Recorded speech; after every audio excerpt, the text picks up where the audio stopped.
বাংলাদেশকে বহুভাষিক বহু সাংস্কৃতিক একটা দেশ হিসেবে আমরা গড়ে তুলতে চাই।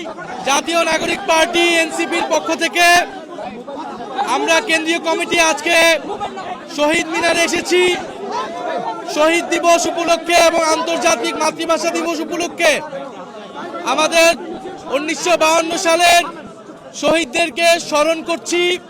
তাদের স্মরণে আমরা পুষ্পস্তবক অর্পণ করেছি শহীদ মিনারে। আজকের দিনে আমাদের প্রতিজ্ঞা হচ্ছে যারা যে সকল শহীদরা ভাষার জন্য জীবন দিয়েছে, দেশের জন্য যারা জীবন দিয়েছে, আমরা তাদেরই উত্তরসূরি। 24-এর গণ অভ্যুত্থান, 1971 সালের সংগ্রাম এবং 1952 সালের ভাষা আন্দোলন, 47 সালের আজাদির লড়াই, আমরা সবকিছুকেই একই সুতোয় গাঁথা মনে করি। বাংলাদেশকে বহুভাষিক বহু সাংস্কৃতিক একটা দেশ হিসেবে আমরা গড়ে তুলতে চাই এবং আমরা মনে করি বাংলাদেশে বাংলা ভাষা সহ অন্য যে সকল ভাষা রয়েছে সেই সকল ভাষা সকলের মাতৃভাষাকে প্রতি শ্রদ্ধা দেওয়া, সংরক্ষণ করা আমাদের অন্যতম দায়িত্ব।